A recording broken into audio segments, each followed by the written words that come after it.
사도행전 20장 17절에서 27절까지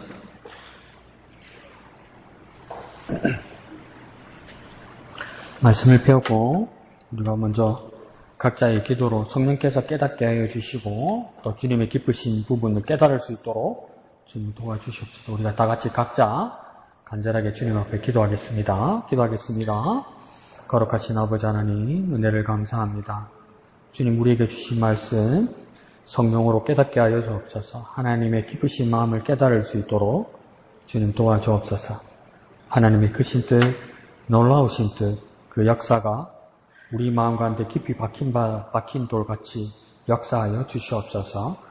삶에 적용할 수 있도록, 순종할 수 있도록 도와주시옵소서.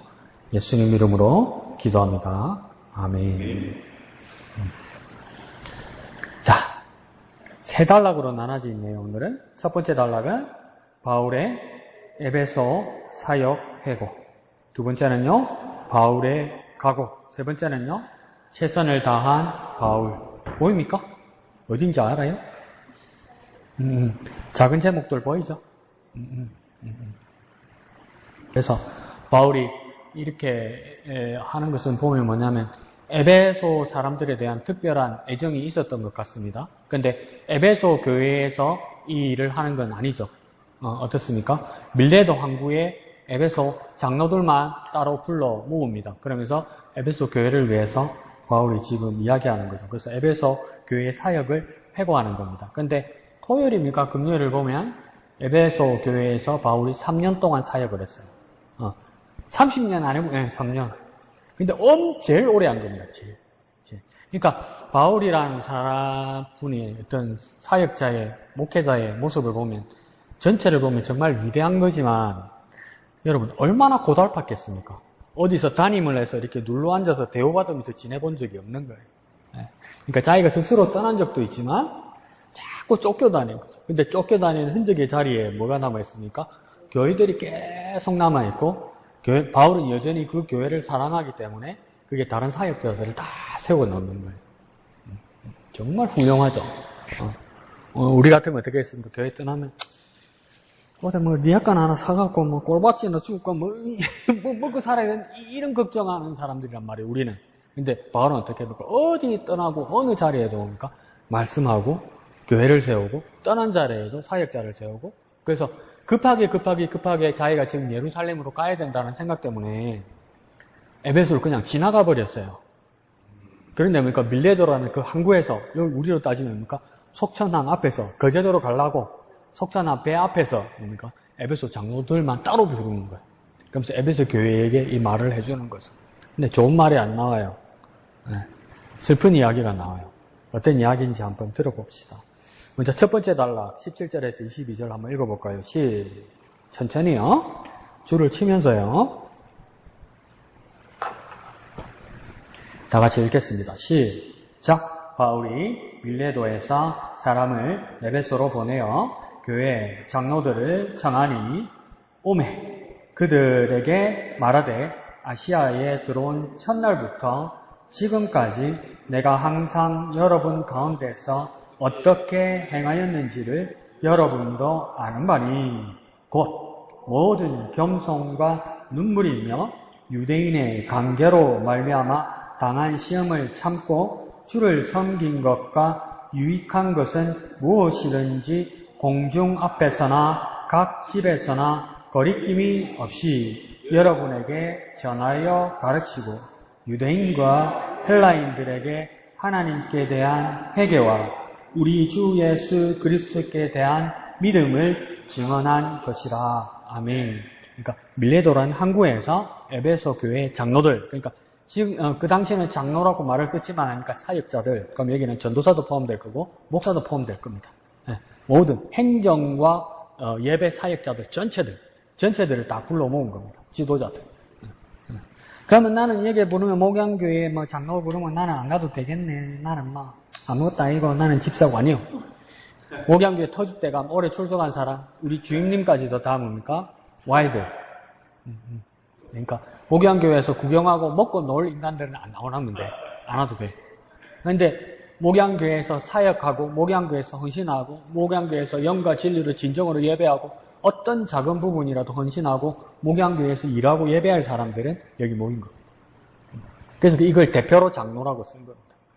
그래서 요한도 자기 자신을 나중에 요한 서신에서 공개할 때 자기를 뭐라 하냐면 장로라고 부르죠. 그거 뭡니까? 교회의 어른, 교회 지도자라는 걸 말하는 겁니다. 그러니까 지금 이미 뭡니까? 에베소 교회의 사역자를 바울이 위임해버린 겁니다. 담임을 사임한 거죠. 그리고 위임해버린 겁니다. 그러면 예의를 좀 갖춰라. 응? 자, 그러니까 이 에베소 교회에 대해서 이야기를 하면서 오늘 첫 번째 단락에서 어떤 말씀이 내게 다가옵니까? 어떤 단어나 어떤 말씀이 첫 번째 단락에서 옵니까? 기도하고 말씀을 내가 항상 여러분이 가운데서 어떻게 지나는가. 조금만 더 짧게 해볼까요, 집사님? 어떤 걸까요? 내가 항상 여러분 가운데서. 내가 항상 여러분 가운데서. 네. 또 다른 분. 뭐라고요? 겸손과 눈물. 또 다른 분? 믿음을 증언한 것이다. 믿음을 증언한 것이다. 이거는 이인숙 집사님 특기인데 맨 뒤에 줄 끊는 거. 이인숙 집사님한테 배웠네. 근데 중요한 말이다, 그죠? 믿음을 증언한 것. 아주 중요한 말입니다. 아주 중요한 말입니다. 그 이인숙 집사님 다 비법이 있었네. 자, 지점이 집사님이 말씀하신 것처럼 지금까지 내가 항상 이러잖아요. 이것보다도 더 중요한 말은 뭐냐면 18절 하반절에서 말하는 거죠. 뭡니까? 행하였는지를. 내가 모델로 보였다, 모범으로 보였다 이 말이죠. 내가 항상 뭐 했다고요? 행했다. 나 바울이 행했다. 실천했다 이거죠. 실천이 중요한 거죠, 그죠? 바울이 실천해서 뭡니까? 모범을 보였다. 내가 말로만 잔소리만 한 것이 아니라 내가 먼저 모범으로 보였다 이라는 겁니다. 그 모범으로 보인 것이 무엇과 무엇이냐가 19절부터 나가는 겁니다. 그러니까 가장 빨간 줄로 채워볼 수 있는 건 뭐냐면 제 입장에서는 행하였는지 여기다가 빨간 줄이나 별표 당구장 표시를 하고 1모, 2모, 3모 이러시면 됩니다. 제 방법은 여러분 다른 방법일 수 있죠. 근데 1은 뭡니까? 이양주 지사님이 말한 것처럼 겸손과 눈물이겠죠. 19절에 그죠? 겸손과 눈물. 2번은 어디쯤 가냐면 그 바로 밑에 줄에 시험을 참고 주를 섬긴 것 나옵니까? 예, 시험을 참고 주를 섬긴 것. 이게 2번쯤 갈 수 있죠. 3번은 그 밑에 줄에 21절 바로 앞에 뭐하고 뭐 했답니까? 전하여 가르치고. 요거 3번이죠. 전하여 가르치고. 그 다음 4번은 뭡니까? 우리 주임님하고 미영이가 말한 것처럼 믿음을 정언한 것. 그러면 무엇을 행하였느냐? 이럴 때 4가지다. 1. 겸손과 눈물. 2번. 시험을 참고 주를 섬긴 것. 3. 전하여 가르친 것. 4. 뭡니까? 믿음을 증언한 것. 이 4가지를 바울이 다 했다 이 말입니다. 그러니까 이렇게 너희도 교회에서 이렇게 해야 된다 이 말이죠. 그래서 1번에 겸손과 눈물 이걸 다시 한번 풀면 어떡할까요? 우리 삶의 자리에서 적용하면 내려놓은 것. 그리고 눈물이라는 건 뭡니까? 헌신과 섬김이죠. 근데 주님을 섬기는데 눈물로 섬겼다는 겁니까? 헌신하면서 섬겼다는 거죠.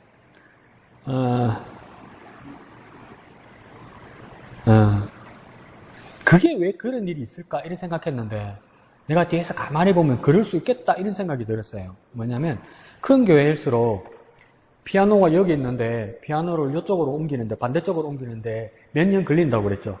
한 번에 옮기면 난리 나서. 그거 왜 그럴까요? 다 생각이 다르기 때문인 거예요. 그리고 자기 확신이 다 강하기 때문에. 한두들 사이에 우리 교회도 가만히 보세요. 화분이 여기 갔다가 화분이 저기 갔다가 화분이 올라갔다가 화분이 내려갔다가 불이 꺼지다가 불이 켜지다가 막 각자의 생각이 다르단 말이에요. 그런데 뭡니까? 헌신과 눈물로 섬긴다는 건 뭡니까? 이게 아무 소리가 안 난다는 건 뭘까요? 누가 눈물을 삼키고 참는 부분이 있다 이 말입니다. 근데 그 중에도 뭔가 최소한 두 사람이 어떤 사람이 한 행위에 대해서 한 사람이라도 나는 이렇게 생각하지 않는다 하면 갈등이 일어나겠죠. 그러면 어떤 사람이 참아서 막 맨 뒤에서 맨 앞으로 오더라도 내가 가져온 건데도, 내가 먼저 한 건데도, 내가 갖다 난 건데도, 맨 뒤에서 맨 앞으로 막 오면 뭡니까? 내가 준비해서 가져온 거면 내 뜻대로 안 되면 속상하지. 속상하지. 근데 뭐 또 마음을 내가 다졌는데 그게 뭐라고 이거 갖고 그래야 되겠냐. 또 그런 생각이 들죠.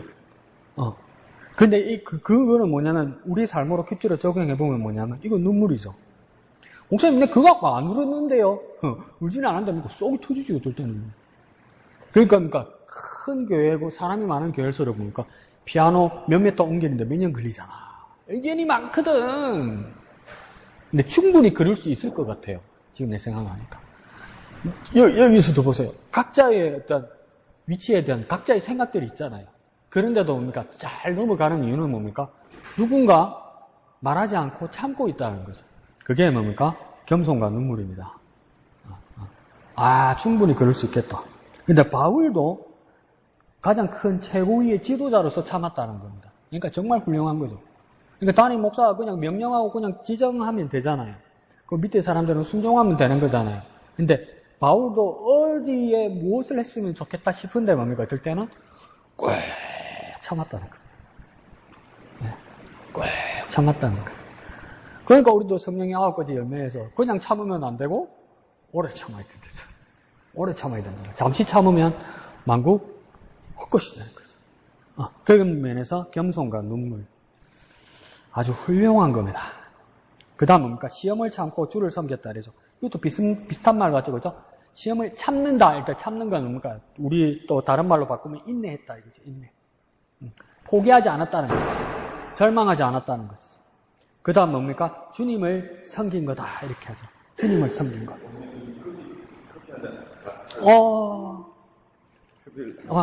예. 한 잔씩 돌리는 쪽으로. 미영아. 예, 가위라고 뭐로 좀 드시. 목사님하고 사모님 그거 하나씩 가져가. 그거 들고 가서 목사님 사모님 원하시는 거 가져가고 나머지 가지고. 할 수 있지? 네, 갔다 왔나? 미영이 갔다 왔나? 주임님 갔다 오실래요? 네. 사택에 가지고.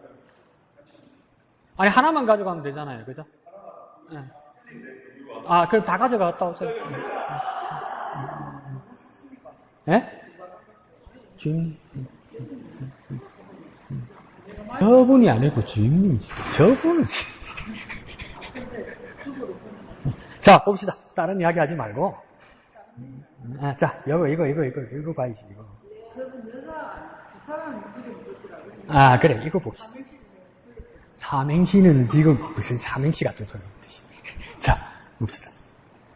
자, 시험을 참고 주를 섬겼다. 이러죠. 그러니까 인내했다는 거죠. 그 다음, 그러니까 주를 섬겼다. 이렇게 말하는 거죠. 헌신했다는 거죠. 근데 주를 섬기는 일에서 가장 핵심적인 모습은 뭐라고 얘기했어요? 우리 기억납니까?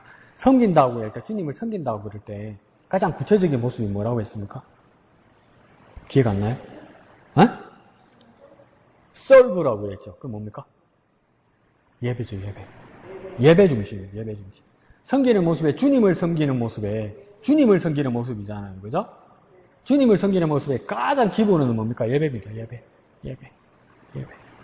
그러니까, 예배의 가장 모범이 되었다는 것이죠. 누가요? 바울이요. 그러니까, 우리 생각하고 많이 다르죠? 우리 생각에는 뭡니까?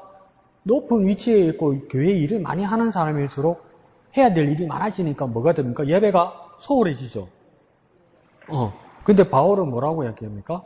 주님을 섬기는 것을 모본이 됐다고 얘기해요. 그러니까 예배 중심이라고 얘기하는 것이죠. 그 다음 3번은 뭐가 됩니까? 전하여 가르쳤다 이러죠. 전하였다는 건 뭡니까? 전도했다는 거죠. 가르쳤다는 건요, 양육하고 교육했다는 것이죠. 그러니까 바울의 위치에서도 여전히 전도했고, 전도한 걸로 사람을 데리고 온 걸로 끝나지 않고 뭡니까? 교육했다는 것이죠. 양육했다는 거죠. 그러니까 교회에 정착하기 위해서는 전도뿐만 아니라 어떻게 됩니까? 가르치고 양육하고 교육해야 된다는 거죠. 그 누가 하는 겁니까? 그 목사님이 하는 것이 말고 여러분도 할 수 있어야 돼요. 여러분 전도해온 사람한테 많이 물어보죠. 이거 어떻게 해야 되냐고 물어보지. 목사한테 물어보기는 좀 곤란하죠.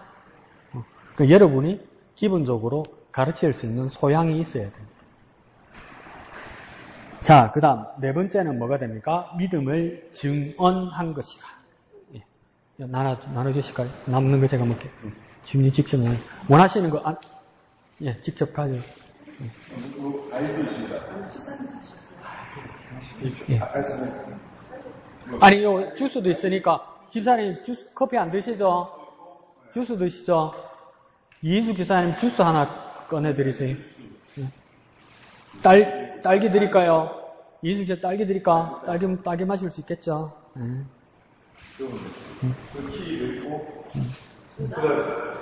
과일? 주스 아무거나 주시오. 아니, 나는 남는 거 먹으면 돼. 그 커피도 드시니까 커피도 드시.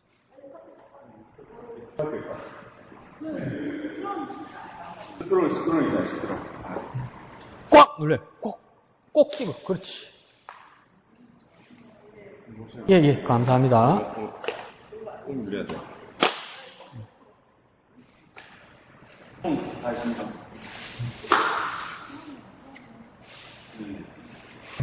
예. 이금 집사님 다 했죠? 네. 자, 21절을 보니까 어떻게 되어 있습니까? 믿음을 증언한 것이라 이렇게 됐죠. 증언한다는 뜻은 뭐냐면, 이 증언한다는 말이 그러니까 계속 유지되는 이유가 뭐냐면, 믿음을 증언했다니까. 그러니까 증인이 되어서 말했다는 거잖아요. 그죠? 이건 증언하는 방법은 그냥 경험자가 증언한다는 정도의 말이 아니라 어떻게 됩니까? 무엇으로만 증언할 수 있고 무엇으로만 증인될 수 있습니까? 사도행전에 보니까 1장 8절의 말씀을 보니까 어떻게 됩니까? 복음이라고? 증언된다, 증인된다. 무엇으로 증인이 되고 무엇으로 증언할 수 있습니까? 사도행전 1장 8절에 보니까 어떤 조건이 있을 때, 어떤 환경이 될 때 증언하고 증인할 수 있으면 증인될 수 있습니까? 예? 뭐라고요? 큰 소리로.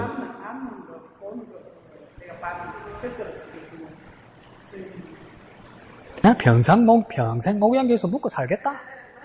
가르치셔도 까먹고 가르치셔도 까먹고 평생 강목사 먹고 살겠다. 자, 그러니까 무엇이 임하시면 너희가 권능을 받고 증인다리라. 뭐 조건이 뭡니까? 성령으로 증언하고 성령으로 증인되는 거란 말이에요. 성령.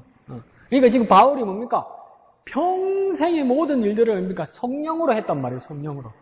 성령을 의지해서 했다 이 말입니다. 이 증언한다, 증인된다 이 말은 뭡니까? 성령을 의지하는 삶을 살았다 이 말을 뭡니까? 하는 거죠. 그러니까 사도행전에서 증인이라면 같이 떠올려야 되는 게 뭡니까? 성령입니다. 성령. 개인적인 경험을 말하는 게 아닙니다. 이해하시죠? 자, 그 다음 22절에서 24절까지요. 다 같이 있습니다. 시작! 보라! 이제 나는 성령에 매여 예루살렘으로 가는데 거기서 무슨 일을 당할는지 알지 못하노라. 오직 성령이 각 성에서 내게 증언하여 결박과 환난이 나를 기다리라 하시나 내가 달려갈 길과 주 예수께 받은 세명 곧 하나님의 은혜의 복음을 증언하는 일을 마치려 하면은 나의 생명조차 조금도 귀한 것으로 여기지 아니하노라. 아멘. 잠깐만. 주임님, 내려가니까 여기 일하시는 분 계시던가요? 틀어? 남는 건 녹음 못 먹으니까 드리죠.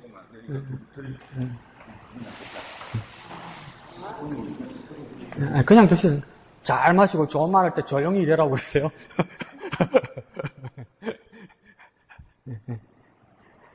그래서, 그럼 자, 22절에서 24절까지 보면, 자, 여기서는 어떤 말씀이 여러분에게 다가오나요? 성령에 매여. 또, 다른 분? 결박과 환난. 또 다른 사람? 생명조차 조금도 귀한 것으로 여기지 아니한다. 자, 좋습니다. 이양도 기사님, 성령에 매여 이랬다. 왜 이 말씀이 다가옵니까? 왜는 안 물어보고 했잖아. 자, 봅시다. 성령에 매여 예루살렘으로 간다 이러잖아요. 그러니까 내 자의로 가는 게 아니라고 이야기하는 거예요. 그냥 내 선택은 아니라고 이야기하는 거예요. 성령이 이끄신다. 그러면 이제 의문이 생기는 거. 아닌데. 보니까 어제, 오늘, 막 내일 이렇게 보니까 성령은 가면 죽는다고 계속 그렇게 말했는데, 예루살렘 가면 죽는다고 연자를 통해서 말하고, 오늘 아침에도 난리가 났는데, 근데 바울은 왜 여전히 성령에 매여서 간다고 그랬을까? 이거 말이 안 맞잖아요. 근데 왜 바울은 성령에 매여 간다고 그랬을까? 몰라서 물어본 거예요? 은혜 받은 거예요? 물어본 거예요. 물어봤다, 야, 잘 넘어가지. 그러니까 이게 부딪히는 이야기잖아요. 그 왜 이런 이야기를 했을까? 예, 어떤 상상을 할 수 있습니다. 성령에 매여서, 성령에 이끌려서 길을 떠났던 분이 있어요. 길을 갔던 분이 있어요. 누굽니까? 성경을 보니까? 성령에 매여서 자기 길을 갔던 분, 누가 있습니까? 분이라니까 예사뿐이 아닌데, 누굽니까? 예수님께서 요단강에서 요한에게 침례를 받으시고, 하늘이 갈라지면서 성령이 비둘기같이 임하시고, 하늘에서 음성이 들렸어요. 하나님의 하나님에서 어떤 음성이 들렸습니까? 이는 내 사랑하는 자요 아들이다 이렇게 이야기했죠. 그럼 모든 자에게 증거된 거잖아요. 심리관도 알아챘잖아요. 성령도 임하시고 하나님의 음성도 들었고, 그럼 거기서 끝났나요? 마태복음 4장에서도 누가복음 4장에서도 그 다음 어떤 일이 일어납니까? 예수님은 어떤 일을 했습니까? 집에 갔겠지. 옷 갈아입으러 또 이래서 하지 말고. 무슨 일이 일어났습니까? 그건 니나 알지 내가 아나 또 이러지 말고. 그러니까 침례받으시고 하나님의 아들이라는 위대한 증거를 받았는데 그분은 성령에 이끌려서 광야로 간단 말이에요. 성령에 이끌리는데 광야로 가서 누구에게 시험받았다고 이야기합니까? 마귀에게 시험받았다고 이야기하잖아요. 성령의 증거를 받고 선지자들의 증거를 받고 하나님의 음성을 들었고 완전히 길이 열린 것 같잖아요. 근데 그는 뭡니까? 성령이 이끄시는 대로 갔는데 꽃길이나 탄탄대로나 영광스럽고 빛나는 길이 아니라 뭡니까? 40일 동안 굶으면서 뭡니까? 누구에게? 마귀에게 시험받았다고 이야기하잖아요. 그럼 우리 상식적으로 말이 안 되잖아요. 그죠? 안 되는 짓이잖아요. 근데 예수님이 그런 일을 경험했단 말이에요. 하나님의 아들이라고 세상에 와서 30년 만에 증거받았는데 그거 잠시 다시 마귀에게 시험받으러 가셨단 말이에요. 근데 지금 그러니까 그 모습처럼 지금 바울도 어떻게 합니까? 성령에 이끌려서 예루살렘에 오는데 영광스럽고 복된 길이 아니라 어떻게 합니까? 핍박받고 어쩌면 죽을지 모르는 길로 간다 이 말이에요. 그러니까 성령께서 이끄시는 길이란 말이에요. 여러분, 저와 여러분께서 성령께서 이끄신다고 그래서 꽃길이고 밝고 막 희망차고 그렇지만 않단 말이에요. 내가 가는 길이 정말 힘들고 어렵고 정말 되돌아볼 수밖에 없는 무서운 길이고 어두운 길일지라도 성령께서 이끄신 길이면 바울처럼 예수님처럼 가야 된단 말이에요. 가야 된단 말이에요. 욱지에 내한테 이런 일이 이러지 말고 가야 된단 말이에요. 가야 된단 말이에요. 바울도 지금 그러고 있고 예수님도 그렇게 한다. 근데 뭡니까? 성령에 매여서 그랬다는 거죠. 그 다음 누가 뭐라 그랬더라? 결박과 환란 이렇게. 결박과 환란. 결박과 환란이 왜 말씀이 나한테 왔을까요? 미영아, 왜 그 말씀이 왔지?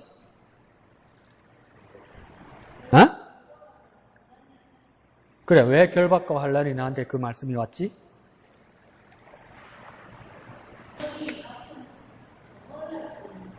성령이 증언하기 때문에 결박과 환란이 어떻게 온 거야?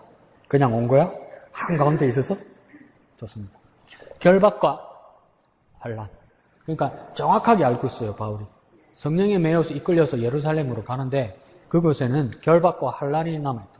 결박은 묶이는 거잖아요. 재수가 된다는 것까지 아는 거예요. 환란이란 건 뭡니까? 힘든 일만 있을 거라고 하는 거예요. 근데 그러니까 그 일이 나를 기다린다. 그러면 결박과 환란보다도 더 중요한 건 뭡니까? 결박과 환란에도 불구하고 이 뜻이겠죠. 결박과 환란에도 불구하고 바울에게는 더 선명한 건 뭡니까? 결박과 환란에도 불구하고 그 다음 뭡니까? 생명조차 조금 그게 할 일입니까? 그건 할 일이 아니잖아. 느끼는 거잖아. 결박과 환란이 기다리지만 뭐 해야 됩니까? 달려갈 길을 가는 거라고? 주 예수께 받은, 자. 더 쉽게 갑시다. 결박과 환란이 기다리지만, 나 바울이 해야 될 일이 있다고 이야기하는 거예요. 그게 뭐라고 써 있습니까? 정확하게 써 있네. 에헤. 복음 증언하는 일이라고 써 있네. 맞네, 맞아. 깨달았겠네. 아이고, 깨달았겠네. 그죠? 결박과 환란에도 불구하고 나는 내가 해야 될 일이 있어서 간다. 그죠? 그 일이 뭐냐? 복음 증언하는 일이다, 이 말이에요. 그러면 우리의 삶에서도 복음 전하는 일 중에, 그러니까 어떤 어려움이 있을지라도, 어떤 협박이 있을지라도, 어떤 두려움이 있을지라도, 나에게 가장 더 정확하고 선명한 건 뭐예요? 복음 증언하는 일이다. 내 삶에서도 뭡니까? 가장 중요한 건 뭡니까? 복음 증언하는 일이다. 이걸 두 자로 뭐라고 합니까? 뭐 해야 됩니까? 내 평생에? 네? 전도. 그렇죠. 전도해야 된다, 이 말입니다. 전도. 그거죠, 그죠?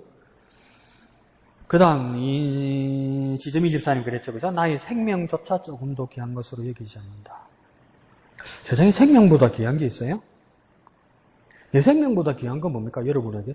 내 생명보다 귀한 건 뭐 있습니까, 여러분에게?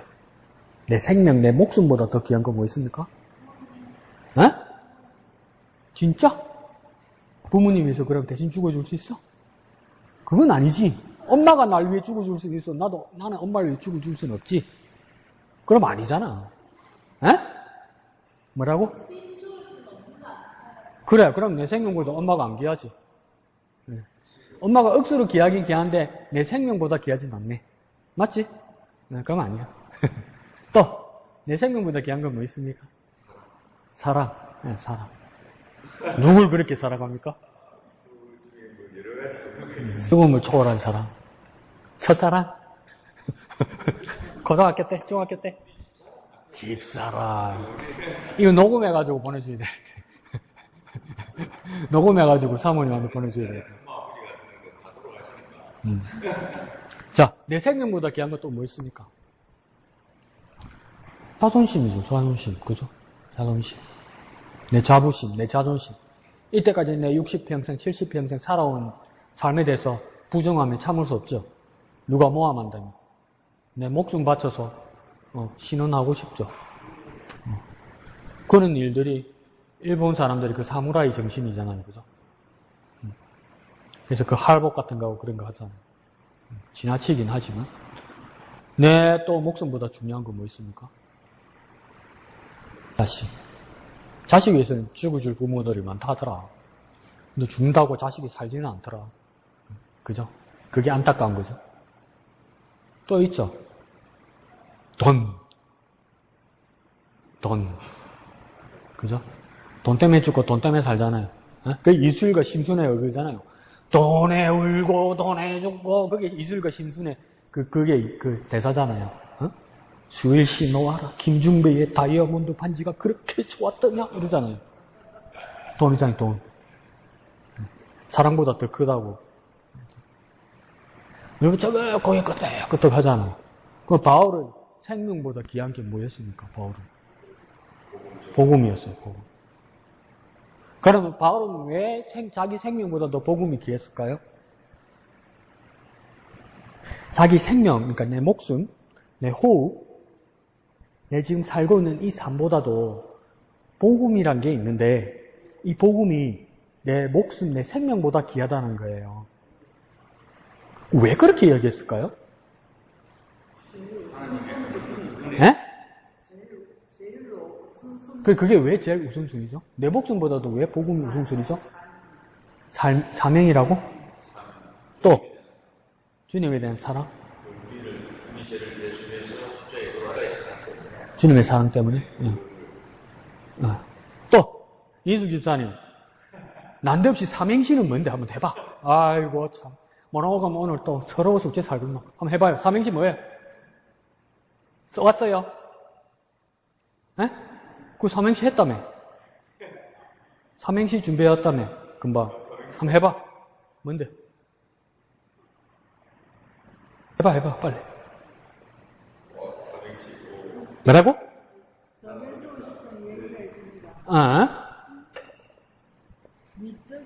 미적인. 미적인, 그 다음. 부인 주신 건 참 부인을 두신 것을 참. 그 다음. 좋아하겠습니다. 미적인 부인을 두신 것을 좋아하겠습니다. 이게 무슨 말인데요? 영적으로 영적으로? 영적으로. 누구를? 누구한테 하는 말인데? 야, 저한테 하는 거예요. 할렐루야. 주부야 이름이 딱 적히면 깜짝 놀랐어요. 주부에 이름이 적혀 있어서? 그게 삼행시예요? 왜? 미 뭐예요? 사모님 이름이? 아, 예, 예. 전 미 뭐예요? 작년에 제가 했던 말. 미 뭐예요? 이름이 어떻게 돼요? 미정. 정미정. 그럼 미 하나밖에 안 들었는데 그게 무슨 삼행시 의미야? 전자가 들어갔잖아요. 전체 언제 들어갔어? 전화를 전할 말을. 깜짝 놀랐어. 그 다음 내가 어떻게 이어가야 되지? 짧은 순간에 대단하네요. 자, 다시 돌아갑시다. 자, 바울은 복음을 자기 생명보다도 귀하다고 이야기했다. 생명조차 귀한 것으로 여기지 않을 정도로 자기 생명하고 복음하고 비교해 보니까 내 생명은 아무것도 아니더라 이 말이에요. 복음이 정말 귀하다라는 거예요. 그럼 왜 복음이 귀할까? 한번 생각해 보셨어요? 내 목숨보다도 왜 복음이 귀하지? 생명사랑? 자 보세요. 나는 내 목숨 부지하려고 내가 한번 살아보려고 영양제도 먹고 오메가3도 먹고 비타민C도 먹고 병원 가서 코로나 예방주사도 맞고 이전에 한 번씩 건강검진도 받고 오만 것도 한단 말이에요. 그래도 아프고 그래서 수술도 하고 그러다가 100살쯤 되면 죽겠지. 그래도 살아보려고 우리는 그런단 말이에요. 그래서 내 생명을 정말 애착한단 말이에요. 근데 복음은 나를 살릴 뿐 아니라 모든 생명을 살리는 능력이 되기 때문에 복음이 귀하단 말이에요. 나는 아무리 노력해도 내 목숨 부지하려고 노력해도 영원히 살지 못하고 연장밖에 안 되더란 말이죠. 난 내 자식을 너무 사랑해서 내 자식이 죽을 일이 있으면 엄마인 내가 대신, 아빠인 내가 대신 죽으려고 들기도 한단 말이에요. 그래도 내가 대신 죽는다고 해서 내 자식이 살지는 못하더란 말이에요. 마음만 간절하지. 그래도 내 생명이 귀한 것을 자식에게 줄 마음은 있단 말이에요. 그래도 나도 살지 못하고 자식도 못 살리더란 말이에요. 그래도 우리는 서로 살려고 노력하고 애쓰고 그렇게 산단 말이에요. 근데 복음은 이 복음을 믿으면 나도 살고 이 복음을 전하면 저 사람도 살더라는 거예요. 근데 뭡니까? 모질하지 않게 다 살리더라는 거예요. 그러니까 복음은 뭡니까? 모두를 살릴 수 있기 때문에 내 생명보다 귀하단 말이에요, 여러분. 모두를 살리는 능력이 복음이기 때문에 복음이 귀하다는 거예요, 여러분. 그래서 내 생명보다 귀하다는 거예요. 내 생명보다. 복음은 능력이기 때문에.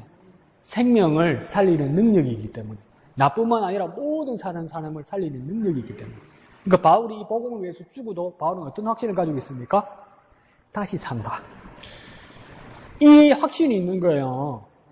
복음 전한다 죽으면 끝나는 게 아니고 복음 전한다 죽었지만 난 다시 산다. 이 확신이 있단 말이에요. 그러니까 나의 생명도 조금 더 귀하지 않단 말이에요.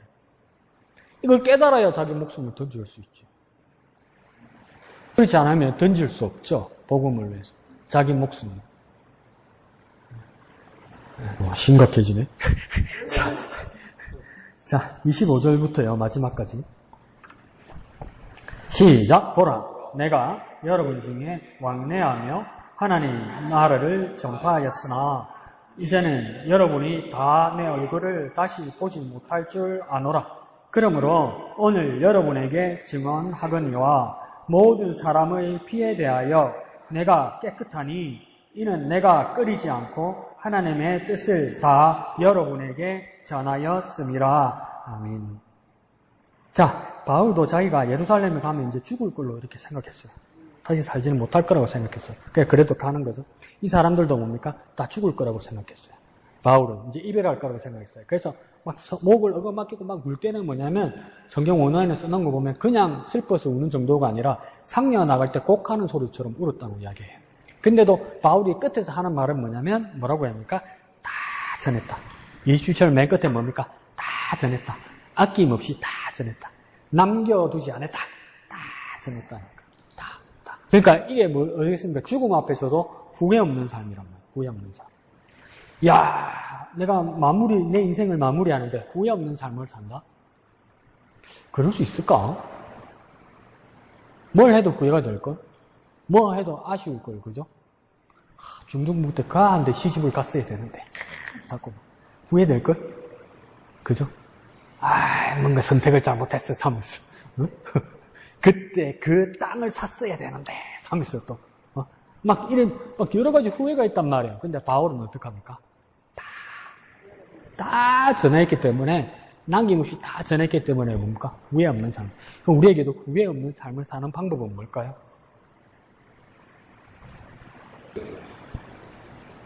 그걸 27절로 풀러서 쓰면 뭡니까? 복음을 뭘로 바꿔 써놨습니까? 27절에는? 복음 대신 뭐로 써놨습니까? 27절은? 하나님의 뜻. 이야, 막 가슴에 맺혀있던 삼행시를 하고 나니까 막 다른 게 답이 펄펄 나오면서. 하나님의 뜻이죠. 그죠? 복음을 바울은 또다시 설명하기를 하나님의 뜻이라고 얘기합니다. 그러니까 하나님의 뜻, 하나님의 의도, 하나님의 계획이 뭡니까? 복음이라는 거죠. 그걸 정확하게 알았다는 거예요. 그 위에 단락에서는 하나님의 뜻, 복음 대신에 뭐라고 써 있습니까? 뭘 전파했다고 합니까? 25절에?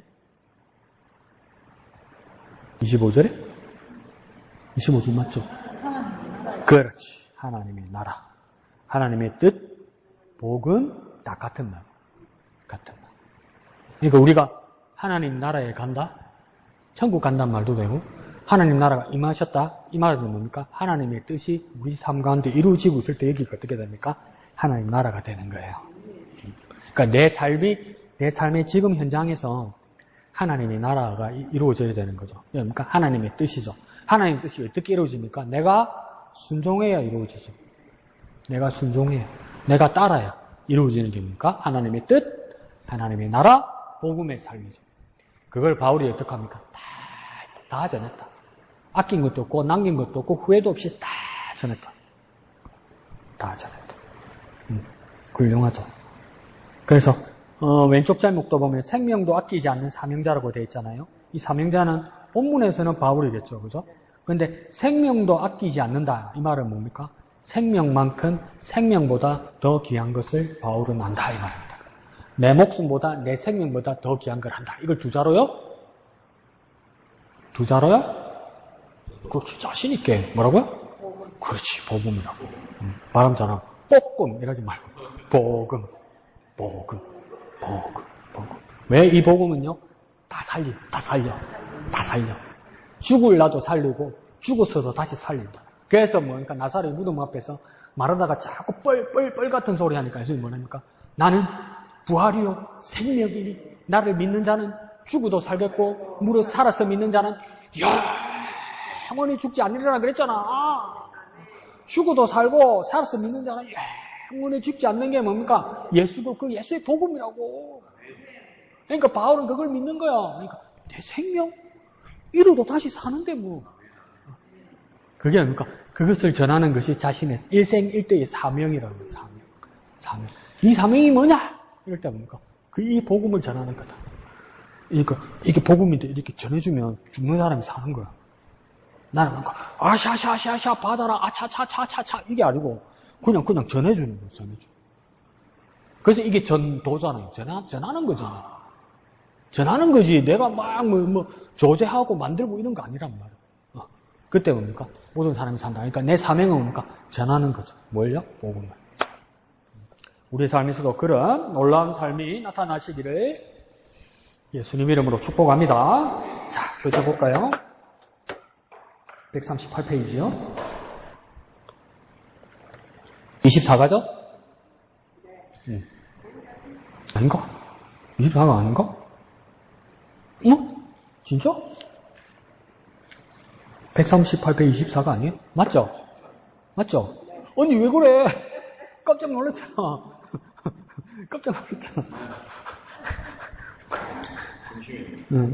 오늘 제목 읽어봅시다. 이 언니는 또 잘하더니. 자, 찾았어요? 자, 제목. 시작! 충성의 열매. 본문은 갈라디아서 5장이지만 이건 뭐 보려고 하는 겁니까? 22절에서 23절까지 보려고 하는 겁니다. 그래서 성령의 열매가 몇 가지입니까? 9가지다. 그죠?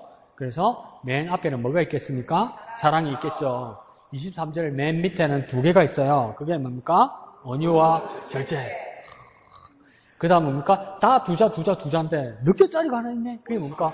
오래 참음이라. 넉 자니까 몇 번째 있겠습니까? 4번째. 그럼 맨 앞에 사랑이 있고 4번째 오래 참음이 있고 맨 밑에 2개 뭡니까? 온유와 절제. 그럼 가운데만 넣으면 되네. 시작. 사랑, 희라, 화평, 오래 참음. 그 다음 뭡니까? 자비, 양성, 충성. 그 다음 2개 온유 절제.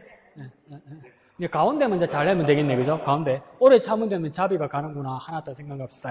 자, 그럼 뭡니까? 사랑, 희라, 화평, 오래 참음, 그 다음 자비, 양성, 충성, 그 다음 2개, 온유, 절제. 이제 거의 다 외웠다. 다음 주면 다 외우겠다. 다음 주면 다 외우겠다. 그죠? 맨 앞에 사랑, 4번째 오래 참음, 밑에 온유, 절제, 그 다음 뭡니까? 조금 헷갈렸던 게 뭡니까? 자비구나. 자비면 양선 나오피고, 충성 나오피고. 다 나왔네? 자양충이라고 외워. 자양충이라고 외워도 되고. 그러니까, 오래 참 때문에 자비다. 그래서 다음 주면 다 외우겠다, 그죠? 그렇게 한번 해봅시다. 오늘은 뭡니까? 충성의 열매다. 충성하면 어떤 결과가 나온다고 말할 수도 있지만, 충성 자체가 성령의 열매가 된다. 이렇게 이해해도 됩니다. 자, 중심 구절은 잠언 25장 13절의 말씀을 인용되어 있네요. 다시 읽어볼까요? 시작! 충성된 사자는 그를 보낸 이에게 마치 추수하는 날의 얼음 냉수 같아서 능히 그 주인의 마음을 시원하게 하느니라. 아멘. 자, 충성이라는 단어는 우리가 잘 알고 있습니다. 충성. 근데 육군에서는 충성하고 해군에서는 필승이다. 그죠? 필승. 또 어디든 또 다른 데는 뭐 단결도 있고 있고 그렇더라고요. 그죠? 근데 충성이란 말은 뭐냐면 가운데 중자에 마음 심자가 들어가 있죠. 그러니까 한자 뜻으로 하면 내 마음의 가운데 뭐가 있는가 이 말이겠죠. 그리고 또 충성이라는 것을 영어로 말하면 로열이라고 이야기하는데 뭡니까? 존귀하게 받드는 것을 충성이라고 이야기하겠죠. 그럼 성경에서 말하는 충성은 무엇이냐 할 때 조금 다른 말입니다. 이거 조금 더 첨가해서 생각하면 됩니다. 성경에서 말하는 충성은 뭐냐면 지속하고 지탱한다는 뜻이 있어요. 지속하고 지탱한다는 거. 지탱한다는 거. 그러니까 영구적으로 길게 한다는 거겠죠. 그러니까 잠시 하는 것은 충성이 아니라는 거. 잠시. 그러니까 변절하는 거, 배신하는 거, 이건 충성이 아니라는 거예요. 그러니까 계속 영구적으로 지속하는 거. 이게 충성이라는 거. 내가 한 믿음을 가졌으면 뭡니까? 계속 그 믿음을 유지하는 거. 이게 충성이라는 거. 그러니까 진돗개라는 이 진돗개라는 견종이 아주 용맹하고 주인을 잘 섬기죠. 근데 이 진돗개의 단점이 있어요. 이게 뭐냐면 주인이 바뀌잖아요. 적응을 못해요. 자꾸 앞에 주인을 생각해요. 앞에 주인. 그래서 그 왜 전설이 있잖아요. 팔았는데 뭐 몇십 리를 찾아서 주인 찾아오더라 하잖아요. 그러니까 2번째 주인, 3번째 주인 적응을 못해요. 그게 장점이면서도 단점이죠. 한 주인밖에 못 섬기는 거예요. 한편으로는 좋고 한편으로는 여러 주인들이 키우기가 힘들어요. 그럼 어릴 때 무조건 중간에 이렇게 주인이 바뀌면 진돗개가 적응을 잘 못해요. 그게 단점이 되기도 하죠. 그러니까 뭐 유기견 진돗개 같은 경우에 다른 데 입양 가면 얘들 적응 잘 못합니다. 그런 단점이 있죠. 근데 그걸 장점으로 보면 뭡니까? 한 주인을 자기가 정했으면 바뀌잖아요. 우리도 하나님을 주님으로 결정하고 예수님을 내 구주로 결정했으면 바뀌지 않을 때 뭡니까? 그게 충성이에요. 그럼 충성을 우리식으로 다시 해석하면 뭡니까? 바뀌지 않아요. 한번 정한 마음이 바뀌지 않는 것. 그 믿음이 바뀌지 않는 것. 이게 충성이라는 거. 그럼 충성 밑에다 뭐 쓰면 되겠어요? 또 진돗개 이렇게 씁니다. 집에 가서 읽으면서 했는데 이게 뭐고? 또 이런데 이게 또 무슨 말이고 이런데 네. 자, 그래서 충성된 사자는 이러죠. 이 사자는 뭡니까? 일꾼입니다. 충성된 일꾼은 그를 보낸 이에게 마치 그를 보낸 이는 주인이겠죠. 그를 보낸 주인에게 그 사명을 보낸 주인에게 마치 추수하는 날의 얼음 냉수 같다 이 말입니까? 추수하려고 보다 보니까 물량이 너무 많아. 주인 혼자 어떻게 할 수가 없어. 그래서 그러니까 일하러 왔단 말이에요. 그러니까 그 일하러 주인을 도와주러 온 이 충성된 일꾼에게는 주인이 볼 때는 무엇과 같다고 합니까? 얼음 냉수 같다는 거예요. 쓰나다. 들어봐. 이거 들어봐. 날 보고 들어봐. 이수 집사님, 이거 들어봐. 이 쓰나다 얼음 냉수 같다는 거. 한번 마셔봐. 쓰라잖아. 한국 사람 또 이러다 막 뜨거운 거고 차가운 거고 마시면 이러자. 쓰나다는 거거든. 쉬어요, 집사님은? 아, 이가 시려. 이가 시릴 정도로 차갑단 말이야. 이처럼 그러니까 얼음 냉수와 같아서 그다음 그러니까 능히 그 주인의 마음을 시원하게 하느니라 했잖아요. 그러니까 주인의 마음이 이 일꾼이 충성된 사자가 오기 전에 주인의 마음이 어떻게 했을까요? 답답했던 거예요. 그러고 뭡니까? 열받았던 거예요. 사람이 없으니까 막 일은 하려니까 마음만 급하고 열받았던 거예요. 근데 우리가 주님 앞에 충성된 일꾼이 되어서 막 팔거져가지고 나오면 뭡니까? 주님의 마음이 시원하던 거예요. 그러니까 우리가 주님의 마음을 시원하게 해드리면 우리는 어떤 사람이 되는 겁니까? 충성된 일꾼이 되는 거죠. 그러니까 우리가 주님의 마음을 시원하게 해드리죠. 주님이 어떨 때 답답하실까요? 우리 볼 때? 어떨 때 주님이 우리의 어떤 모습을 보시면 주님이 답답하실까요? 일도 안 하고 순종도 안 하고 일도 안 하고 순종도 안 하고 답답하죠. 저기 와지라노. 내가 저가한데 저거 밑에 넣은 돈이 얼마인데 저거 밑에 넣은 시간이 얼마인데 저거 밑에 부어준 능력이 얼마인데 저가한테 베풀어준 은혜가 얼마인데 가만히 있으면 답답하죠. 그런데 뭡니까? 지네 지모 집사가 와갖고 팔아 거지도 왜 매일 놔두이서 하나님 내가 할게 그러면 하나님 마음이 어떨까요? 그게 충성된 사람이죠. 그게 충성된 사람. 뭐 구경만 하고 보고만 있고 막 뒷짐만 지고 있으면 그러니까 주님의 마음이 답답하죠. 근데 누가 오니까 팔 걷고 막 뛰어나오면 뭐니까 주님의 마음을 시원하게 하는 자죠. 그 사람이 그러니까 충성된 사람이라는 거예요. 주님의 마음을 시원하게 하는 거. 그 사람이 충성된 사람이다. 자, 밑에 중심 주제예요. 시작. 충성은 가치를 알고 은혜를 아는 자만이 할 수 있는 가장 거룩한 투자이다.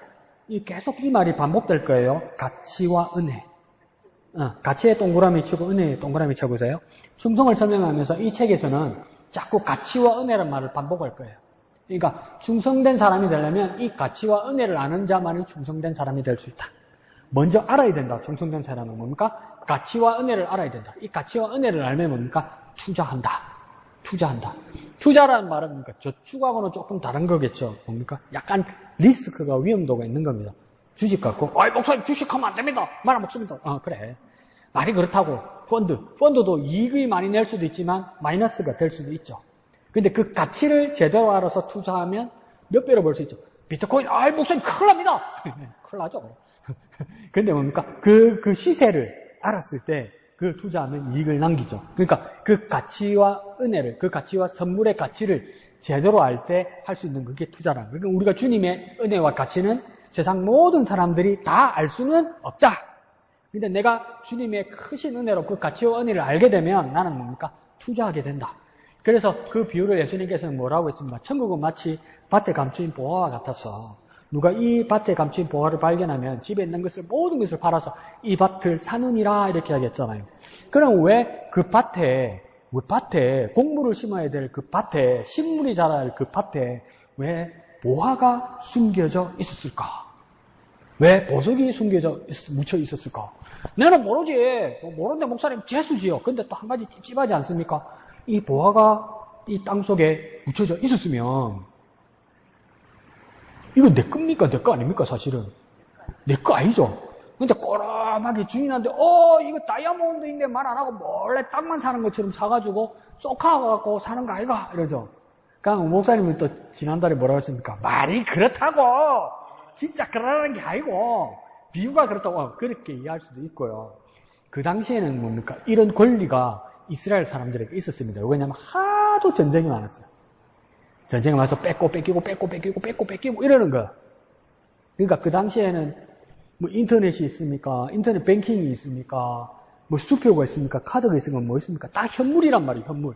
근데 전쟁에 나서 막 피난을 가려 하면 이걸 다 가지고 갈 수가 없는 거예요. 그러니까 다 뭔가 땅에 묻습니다.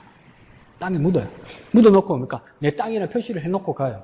근데 피난을 갔는데도 못 살아올 수도 있잖아요. 못 살아 돌아올 수도 있잖아요. 그죠? 그러면 이게 빈 공터가 되고 다른 주인으로 바뀐단 말이에요. 그러면 다른 사람이 이전에 옛날에 다른 사람이 이 땅에 금은 보화를 다 묻어놨어도 이 땅을 사는 사람 이 권리를 다 가지게 된다는 게 이스라엘 법이었어요. 그러니까 이게 합법적인 법이에요. 그러니까 예수님이 그 말씀을 하는 거예요. 그러니까 우리도 우리의 삶에서 그냥 표면 보면 그냥 땅이에요. 그냥 밭이란 말이에요. 그런데 뭡니까? 우리가 이 땅을 자세히 보니까 안에 금은 보화가 있는 것처럼 그냥 건물이고 그냥 교회예요. 그냥 사람들 모여 있는 것 같아. 근데 여기서 예배하니까 주님을 만났어. 그러니까 이 교회 안에 이 건물 안에 하나님이 살아계신다는 것을 발견했어. 밭에 감추인 보화처럼. 그러면 내 삶과 내 인생과 내 모든 시간을 뭡니까? 투자한단 말이에요. 하나님께. 그게 뭡니까? 그렇게 투자하는 사람을 뭐라고 해야 합니까? 충성된 사람이란다. 가치를 알기 때문에 투자한다는 거예요. 근데 세상 전문 투자자들이 보면 뭡니까? 뭐 하는 짓이야, 너? 너 지금 뭐 하는 짓이야? 월요일부터 토요일 밤까지, 가게에서 일하고, 뭐 하는 짓이야? 주일날 새벽 3시, 4시 일어나가지고 밥을 한다고? 제정신이야? 그렇게 하면 돈이 2배, 3배 통장에 들어와? 안 들어온대. 근데 해. 세상 사람들이 볼 때는 그러니까 투자 잘못하는 거죠. 그죠? 그런데 뭡니까? 한단 말이에요.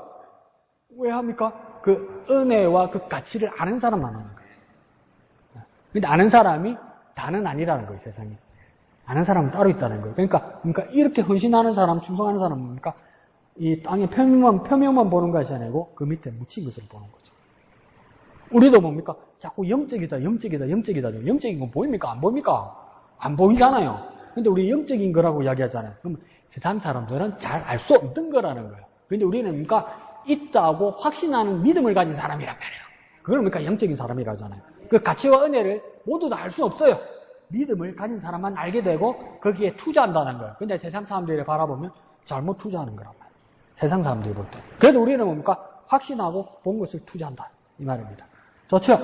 자, 밑에 여러 말 봅시다. 충성이란 일반적인 뜻입니다. 국가나 임금 또는 윗사람 등에 대하여 뭔가 모함을 다 하는 것. 여기 나 어디다 붙여놓으면 다 하는 것. 아끼지 않고 다 하는 것. 아끼지 않고 다 하는 것. 우리도 하나님 앞에 뭡니까? 아끼지 않고 다 하는 것. 이게 하나님 앞에 충성하는 모습입니다. 그 다음 뭡니까? 가식적이거나 가변적이지 않을 것. 어떤 말이나 맡은 일이나 섬기는 사람에게 그 다음 뭡니까? 끝까지 이르겠죠. 앞에 우리 이야기했죠? 지속적으로 계속 하는 게 충성이라고 얘기했잖아요. 여기서는 그 바꿔서 말합니다. 끝까지 말입니다. 끝까지. 우리는 끝까지가 언제까지일까요? 결론을 얻을 때까지. 우리가 주님 만날 그때까지. 충성하는 것은. 그냥 변하지 않아야 되죠. 그 밑에 고려말의 정몽주의 단신가, 이거 알죠? 그죠? 그 다음 밑에서 두 번째 줄 하면 스위스 루체른에 있는 빈사이 사자상, 이건 뭡니까? 스위스, 프랑스, 스페인, 이런 데는 아직도 외인 부대들이 있습니다. 외인 부대들. 이 말은 뭡니까? 임금을 받고 일하는 군인들이죠. 그러니까 그 교황청, 경비를 아직도 스위스 용병들이 있습니다. 그것처럼 이 당시에도 그런 용병들이 있었다. 그 사람들이 목숨을 아끼지 않고 충성했다. 그 예화를 이야기하는 겁니다. 그럼 우리는 이걸 읽을 필요 없고 139페이지에 보면 밑에서 첫 번째 단락 이처럼 보입니까? 맨 밑에 바로 위 이처럼 충성은 보입니까? 가운데쯤.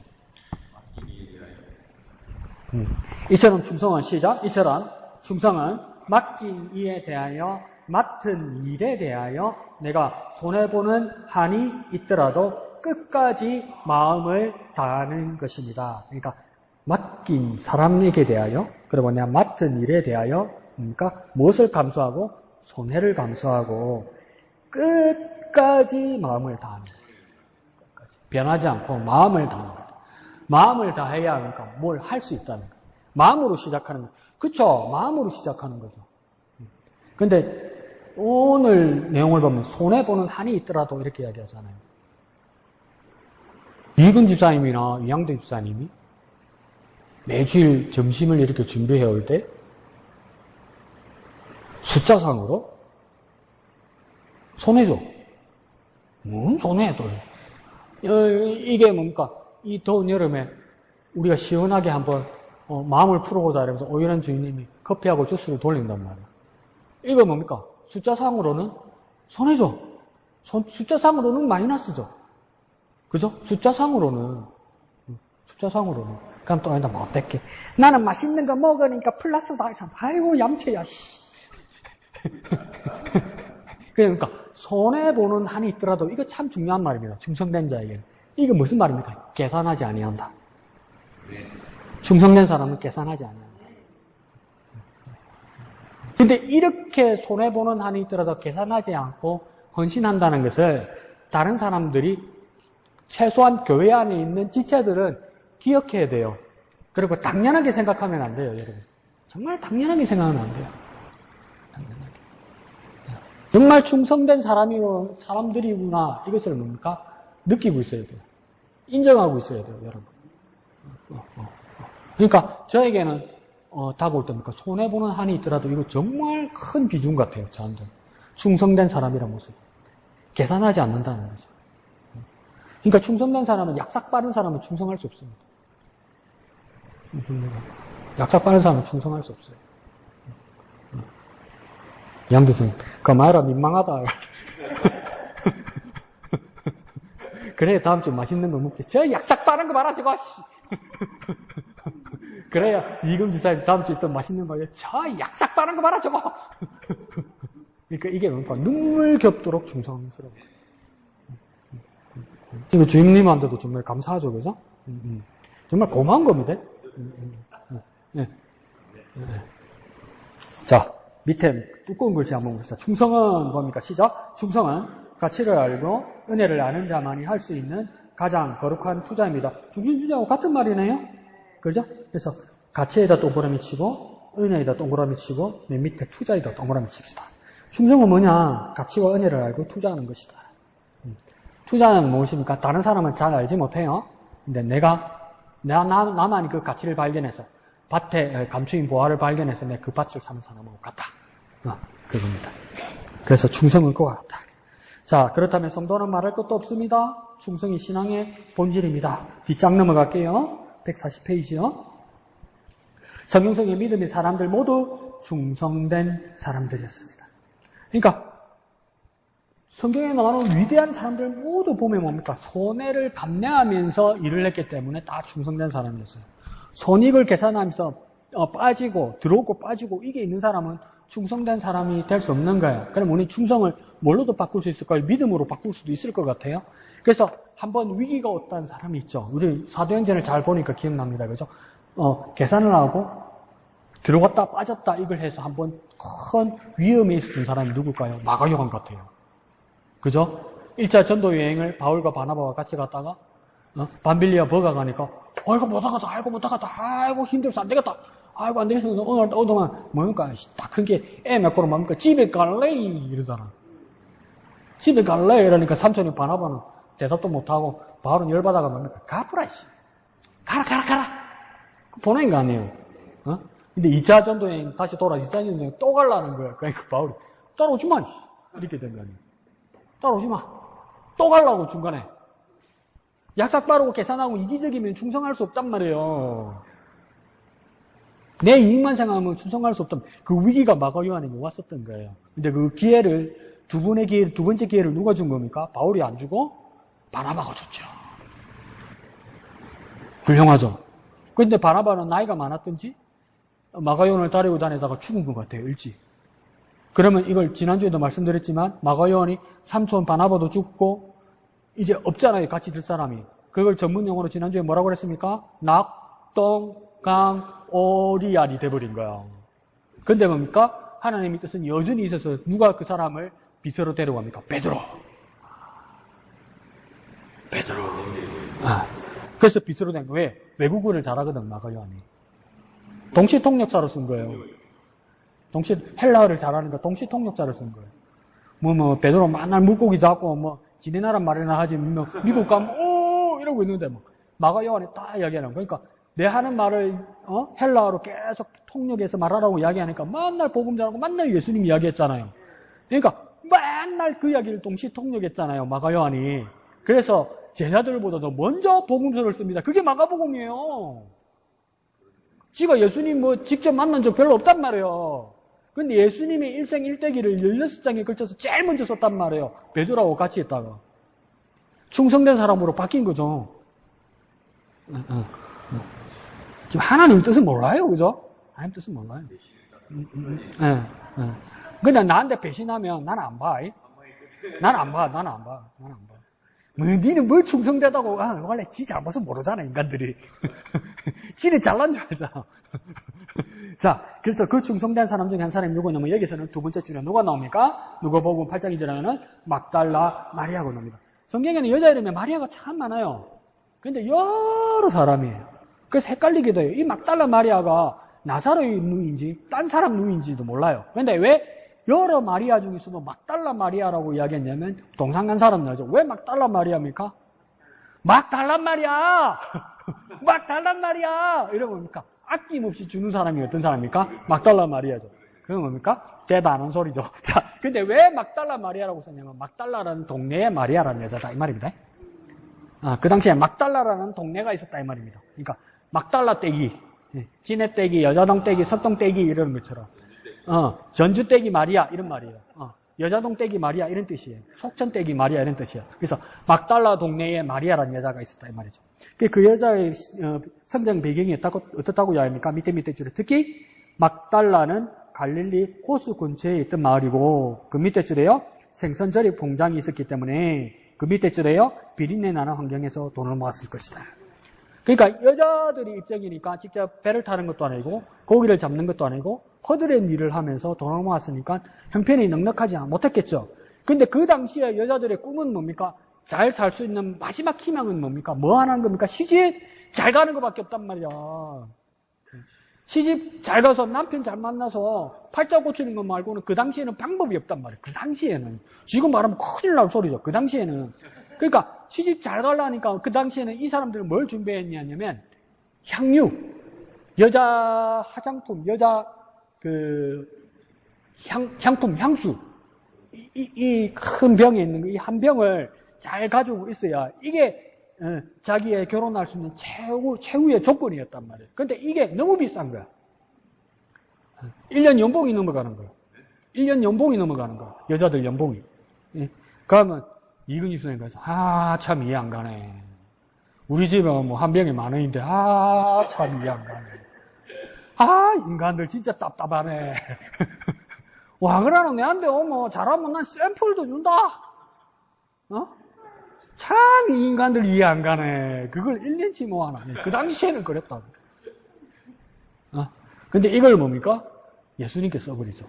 이게 여인들 결혼하기 위한 향품으로도 되지만 이게 뭡니까? 돌아가신 분의 염을 위한 그 제품도 된단 말이에요. 근데 이게 왜 그렇게 비쌌냐면 그 당시에는 이 지역에서 이 향유가 나지 않았어요. 저 인도에서 가져와야 됐단 말이에요. 그러면 이 엄청난 수입품이란 말이에요. 예. 엄청난 수입품이란 말이에요. 엄청나게 비싸단 말이에요. 그걸 가져왔는데 그걸 예수님께 드렸다는 거죠. 그러니까 이 여인은 정말 충성된 사람이죠. 그래서 밑에 그 단락 밑에 보면 뭐라고 했습니까? 예수님은 일행들의 생활이나 돕는 허드렛 일만 했다는 거예요. 그러니까 이 말은 무슨 말이냐면 생선조리 공장에서 돈을 모은 것 같고 그 밑에 줄에 비린내 나는 환경에서 돈을 모아서 정말 천한 일을 했는데도 예수님을 만나서 그러나 예수님에게 충성을 했지만 여인이기 때문에 대우받지 못했단 말이에요. 예수님을 섬기는 일뿐만 아니라 여인이기 때문에 예수님의 제자도 섬기는 일을 해야 됐다. 얼마나 자존심 상해요. 근데 그 일까지 했다는 거예요. 근데 제가 여기서 한 가지 이야기를 더 드리면 뭐냐면 이 막달라 마리아에게 어떤 예의가 몇 가지가 더 나와요. 그래서 어느 복음서에서는 이 막달라 마리아를 어떤 옛날에 전력이 있었다고 이야기하냐면 7 귀신 들었던 여자다. 기억나죠? 7 귀신 들었던 여자가 이 막달라 마리아란 말이에요. 근데 예수님께서 이 여인을 낫게 해주셨단 말이에요. 그러니까 주님께 큰 은혜 받아요. 근데 왜 7 귀신이 들 만큼 이 여자의 건강이 나빴을까? 그때 어떤 신학자들은 어떻게 추정하냐면 왜 7귀신이 들 정도로 이 여자의 형편이 어려웠을까 이럴 때 막달라라는 그 당시의 지역이 이스라엘이 로마의 식민지를 살았잖아요. 이스라엘이 로마의 식민지를 살면서 로마 군이 주둔 지였단 말이에요. 이 막달라라는 지역이. 그러니까 외국 군이 주둔 지역이면 뭐가 발달합니까? 유흥가가 발달하지. 내가 뭔 말 하려는지 알겠죠? 그런 데서 일하던 여인이란 말이에요. 그러니까 정말 비참한 상황에서 돈을 번 거죠. 그리고 거기서 어떤 큰 어려움을 당했는지 정신도 혼미해져 버리고 귀신도 들게 된 거죠. 근데 그 여인 아무도 상대해주지 않고 그냥 건강한 상태일 때도 천한 직업을 가지고 있었고 나중에 어떻게 됩니까? 나이 들어서 그 상태는 이제 쓸모없게 되고 정신까지 이상하게 되었을 때 아무도 돌아보지 않을 때 예수님께서 고쳐주셨단 말이에요. 네. 그럼 충성할 만하죠. 이렇게 해석하기도 해요. 그 예수님 말고는 누가 이런 사람을 만나줄까? 저도 다가오면 도망가겠지. 나한테 와 이랍니까? 나한테 와 이랍니까? 나한테 이러지 마시오. 그러면서 도망가겠지. 그죠? 내 안전을 위해서. 그런데 뭡니까? 충성했다는 거예요. 그래서 그런데도 그녀의 섬김 결과는 무엇입니까? 예수님께 충성했으니까 빛을 볼 줄 알았는데 첫 번째 뭡니까? 죽음을 보았어요. 그러니까 두 번째 줄이에요. 절망은 컸어요. 그래서 성경의 열매가 아무것도 없었다고요. 하지만 뭡니까? 하지만 막달라 마리아가 왜 충성된 여인이라고 말하는지 그 이야기가 1, 2, 3으로 나옵니다. 한번 볼게요. 이름 뭐냐면 하지만 놀랍게도 그녀는 뭡니까? 예수님의 십자가 아래께 갔다. 십자가의 1번치입니다. 마리아의 충성은 뭐냐면 예수님의 십자가의 자리에 가는 거예요. 비참한 자리에 간단 말이에요. 근데 어디까지 갑니까? 이는 뭡니까? 그 밑에 줄에 뭡니까? 무덤까지 갑니다. 죽음의 자리까지 가는 거예요. 근데 뭐 들고 갔다 옵니까? 또 향품 들고 가는 거예요. 또 어디서 뭐 한 거야? 또 땡빛을 낸 거야, 이거? 나 사채업자에 돈 된 거야? 어쩌려고 그래? 또 향품 들고 간 거야. 근데 그러니까 주님께 살아서 충성했는데 제자들도 예수님께 충성하고 수제자라고 했는데 예수님 죽으니까 다 도망갔어요. 근데 이 여인은 예수님께 충성해도 별 대우도 못 받았어요. 근데 처형되는 십자가의 자리도 가더니 무덤까지 가는 거예요. 이게 진짜 충성이란 말이에요. 근데 향품을 들고 갔어요. 그 다음 세 번째, 그러니까 어떤 일이 일어납니까? 3. 부활을 경험하게 되는 거예요. 근데 냉정하게 우리 머리를 팍 식히고 한번 생각해 보시죠. 예수님의 부활을 가장 먼저 본 사람이 누구인가? 말이 안 그러. 제자도 아니고, 그의 모친도 아니고, 뭡니까? 이 막달라 마리안 그럼. 맞죠? 그러니까 예수님의 부활을 가장 먼저 본 자가 누구입니까? 막달라 마리아가. 근데 뭡니까? 그 밑에 줄에 보니까 뭐라고 했습니까? 심표 다음에 처음으로 그 소식을 알리는 자도 뭡니까? 여자가 처음이에요. 그러니까 최초 발견자, 최초 전파자, 둘 다 뭡니까? 막달라 마리아예요. 예수님의 부활에 대해서 최초 발견자, 그 다음 뭡니까? 예수님의 부활에 대해서 최초 전파자, 이건 뭡니까? 막달라 마리아라. 그럼 이게 하나님 나라 가서 순위가 어떻게 바뀔지 우리 몰라. 우리는 베드로 이렇게 생각하잖아요.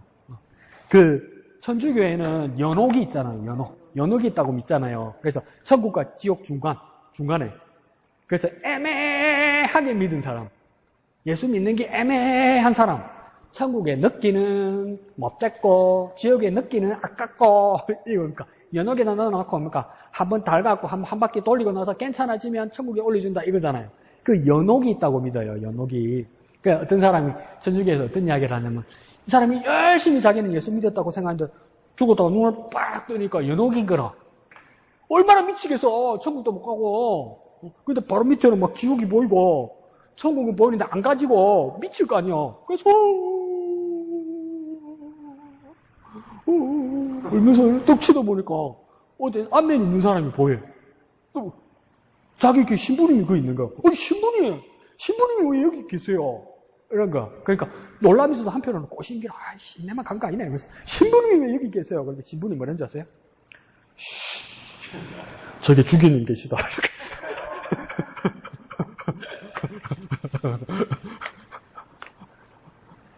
그러니까 하나님 나라 가서 순위가 어떻게 될지 모르는 거예요. 그러면 옛날에 우리 목사님 스승님이었던 이명희 교수님이 청담동의 햇불교회 거기에 계실 때 이명희 교수님이 참 희한한 분이거든요. 사람을 희한하게 관찰해요. 관찰해서 우리한테 잘 풀어서 설명을 해주세요. 그래서 햇불교회에 있을 때 어떤 일이 있었냐면 교회가 그때는 규모가 그렇게 크지 않았대요. 그래서 성가대를 해도 예배 시간에 성가대를 해도 막 너댓 명 이래밖에 안 되는 거예요. 그러니까 근데 누가 어떤 일에 어떤 행사가 있어서 안 오면 그냥 한 파트가 빠지는 거야. 그러면 성가대 지휘자가 엄청 스트레스 받겠지. 그죠? 그러니까 막 조마조마한 거야. 그런데도 이제 성가대 지휘가 성가대 예배 시간에 성가대 찬양을 들으면 전부 다 담임 목사님도 그렇고 교인들도 그렇고 듣고 나면 이러는 거예요. 그 다음 주 들어도 이러는 거예요. 한 사람 성가대 대원 한 사람 목소리가 너무 튄데 악보대라 뭐고 지 맘대로 부르는 거라. 근데 교회에서 니 틀리다 다음 주에 하지 마라 소리를 못 하잖아. 근데 맨날 할 때마다 애매한데. 근데 이 사람은 눈치가 없이 또 엄청 크게 부르네. 이래 부르는데 진짜 이제 부르네 막. 그러니까 전부 교인들이 그래서 담임 목사님이 이제 깨를 낸 거예요. 뭐라냐면 형제님, 형제님이 우리 교회에 얼마나 중요한 분인지 아시죠? 목사님 감사합니다. 나는 형제님이 너무 중요해서 예배 시간에 정말 중요한 일을 해주셨으면 좋겠습니다. 예, 목사님 뭐든지 시키십시오. 그래서 뭘 시키냐면 예배당 문 밖에 안내위원을 시킨 거야. 우리 교회 같으면 1층에다 내려다 보낸 거야. 탁자에 주보 나눠주라고. 그러니까 목사님 생각했죠. 1층에서 주보 나눠주고 있으면 성가대는 못하겠지 이런 거예요. 그래서 하겠대. 그래서 목사님하고 성가대 지휘자는 이제 안심을 한 거예요. 이제 성가대 소리가 제대로 나오겠다. 그래서 이제 보통 그렇잖아요. 목사님이 성경 봉독을 하고 그 다음 기도를 한번 하고 그 다음 성가대 찬양을 하고 설교하고 이런 순서가 많거든요. 보통 교회들 보면. 그래서 이제 목사님이 성경 봉독을 하고 기도를 하는데 기도하고 이제 성가대 준비하고 있는데 저 밑에서 우상탕탕탕 타당탕탕탕탕탕탕 하면서 와가 안 넘겨라. 그래 또 하지 마라 할 수가 있나. 지가 열심히 하는데. 그래 그 다음 날부터 또 듣고 나니까 이상하다. 찬양이 이상하다 이러더니 그 목사님이 너무 근심이 돼 또 한참 기도를 한 거예요. 그 목사님은 확신을 했어. 성령께서 깨닫게 해주셨다고. 그래서 형제님이 우리 교회에서 얼마나 중요하신 줄 아시죠? 예, 목사님. 형제님이 정말 필요해서 우리 여기가 청담동이니까 교통이 너무 복잡하잖아요. 교인들 차 몰고 오시면 주차하기 힘드니까 형제님 운전면허증도 있고 남자분이고 이러니까 주차 안내 잘할 수 있잖아요. 그래서 더 멀리 보낸 거예요. 주차 안내 요원. 그럼 이제 됐다 싶은 거예요. 그래서 이제 안심하고 주여 기도하고 있는데 또 후당탕탕탕 타당탕탕탕탕탕 타당탕탕 또 노래 부르는데 막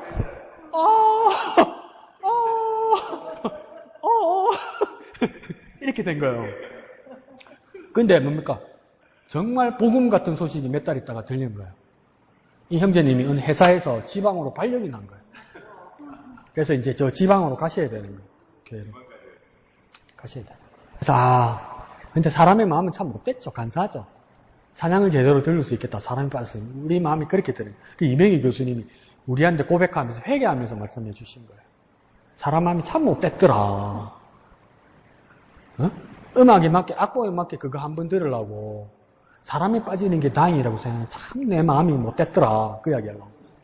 그 이제 뭐 사람들 다행이라고 생각했겠죠. 그러니까 마지막 가는 거니까 회식해서 진짜 저녁을 같이 먹으면서 회식을 한 거예요. 그 형제님 잘 가시라고. 그리고 기도하겠다고. 그건 해야죠, 그죠?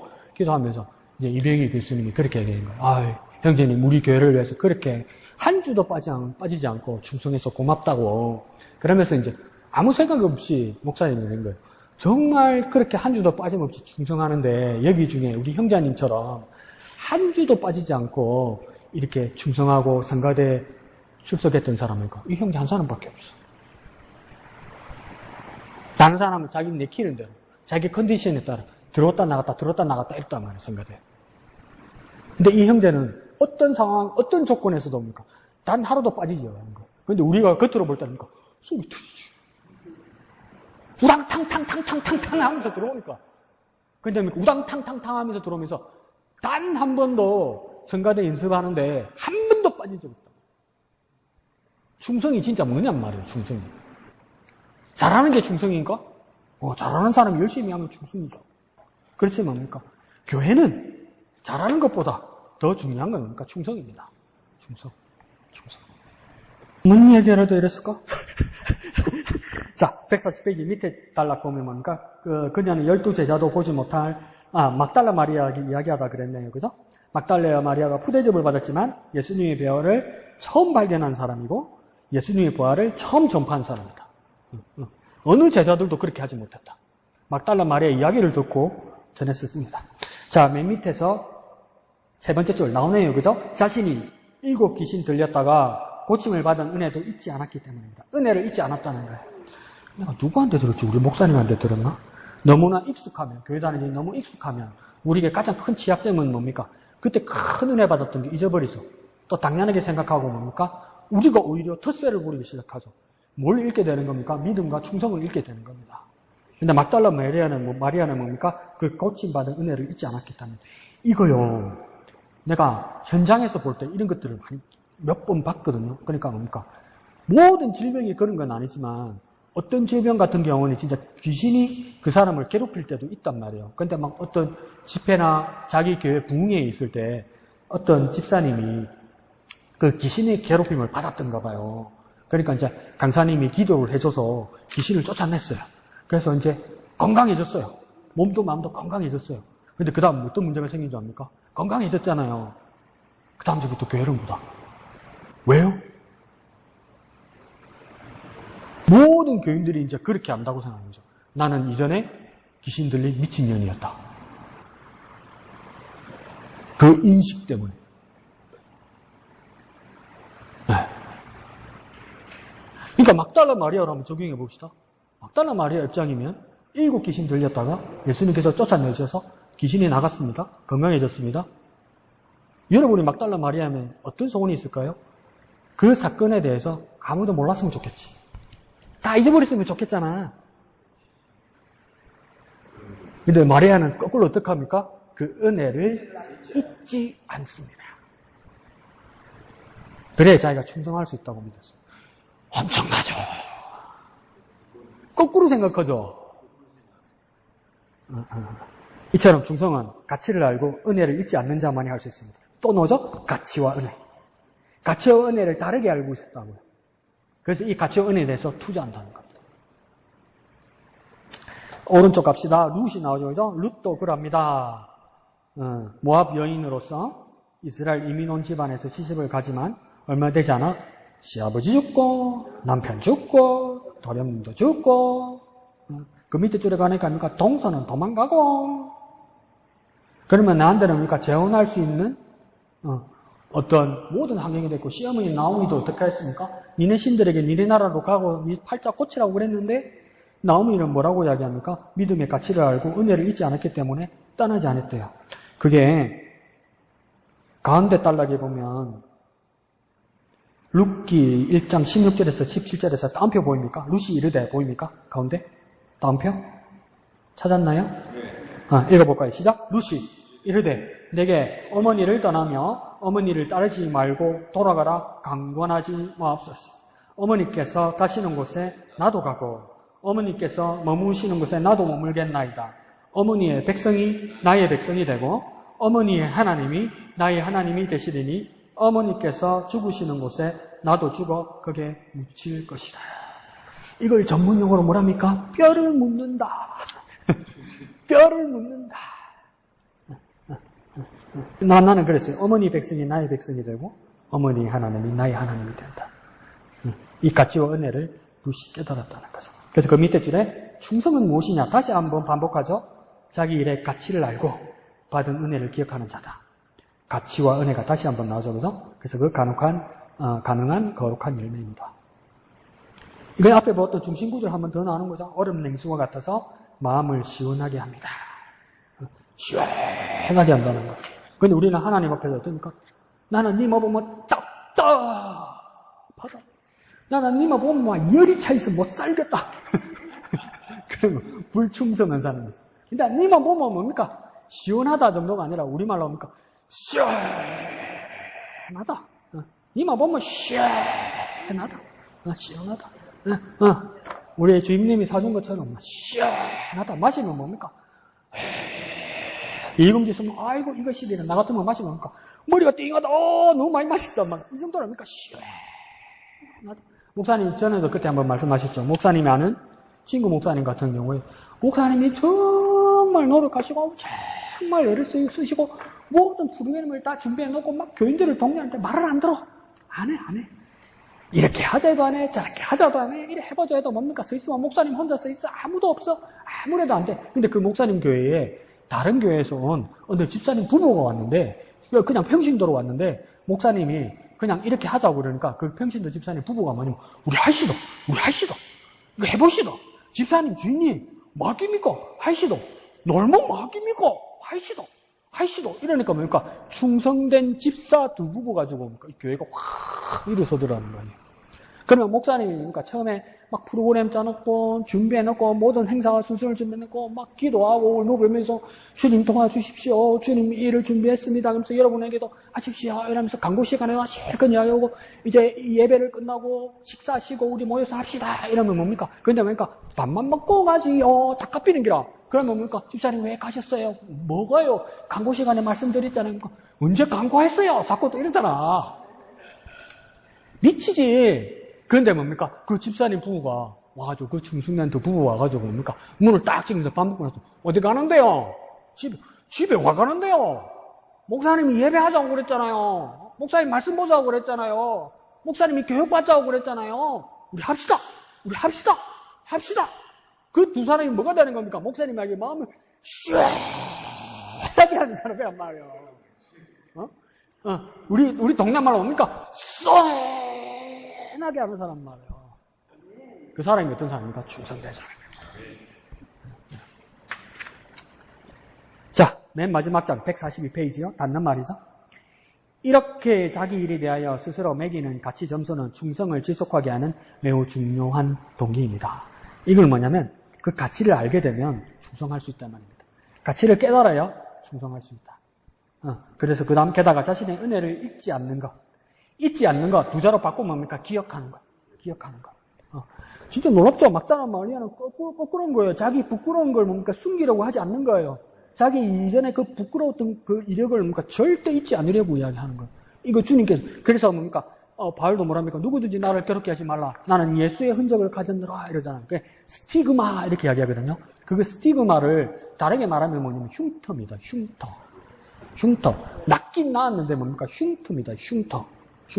그러니까 이 흉터를 보고 낫긴 나았지만 그때 내가 이랬었지 하면서 잊지 않는다는 거예요. 그러니까 우리 찬송가 놀랍지 않습니까? 예수님께서 죽으시고 부활하셨단 말이에요. 근데 그 부활하신 몸은 신령하고 영원한 신령한 몸으로, 영원한 몸으로 부활하신 몸으로 이제 죽지 않으시는 영원하신 몸으로 부활하셨단 말이에요. 근데 우리 찬송가에서 뭐라고 찬송가 부릅니까? 나의 주를 내가 그의 곁에 서서 배우며 그 다음 뭡니까? 나의 주를 그 다음 뭡니까? 손에 못자국을 보아 알겠네. 우리 같으면 어떻게 하겠습니까? 죽었다가 부활했어요. 그러면 우리 생각에는 무엇이겠습니까? 죽었다가 부활했으니까 빵꾸 난 것도 메꿔지고 요것도 뭡니까? 깨끗해져야지.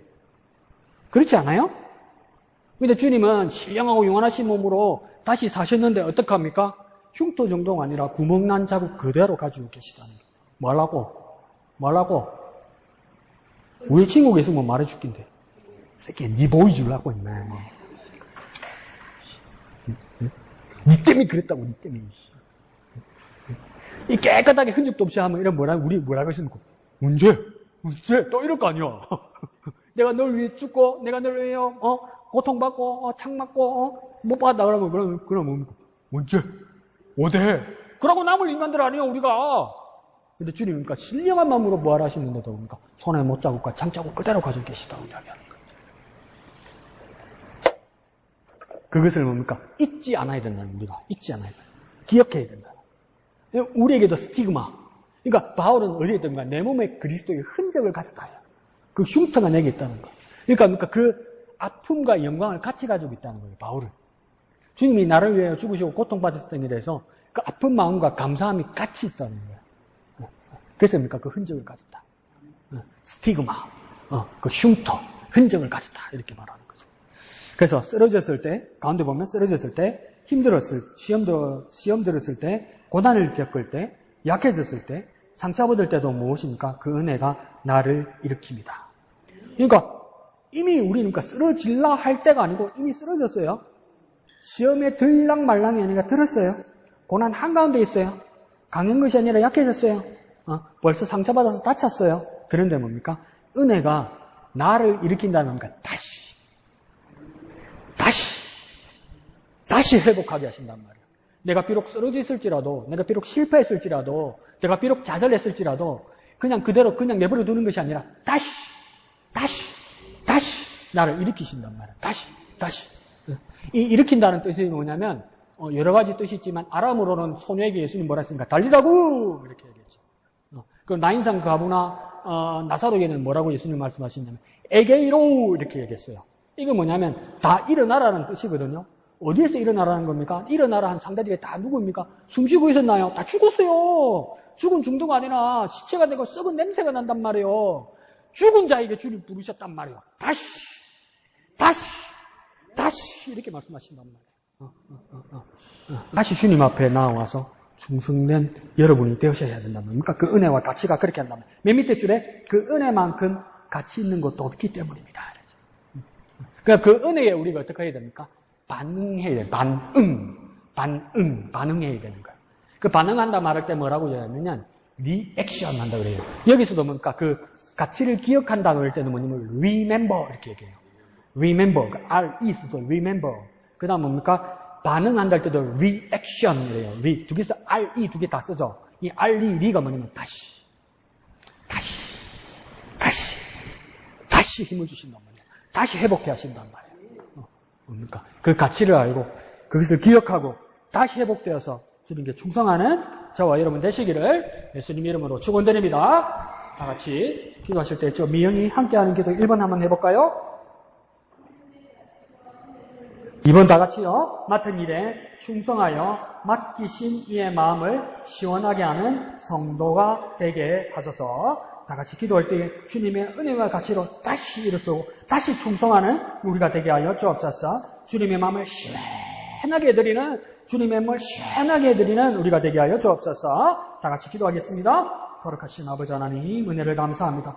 주님 주신 믿음의 가치와 은혜를 늘 잊지 않고 충성하는 우리가 되게 하여 주옵소서. 주님을 향한 삶에 투자하는 우리들이 될 수 있도록 주님 도와주옵소서. 주님 맡은 일에 충성하며 맡기신 이의 마음을 시원하게 하는 우리 성도들이 되게 도와주시옵소서. 거룩하신 아버지 하나님 은혜를 감사합니다.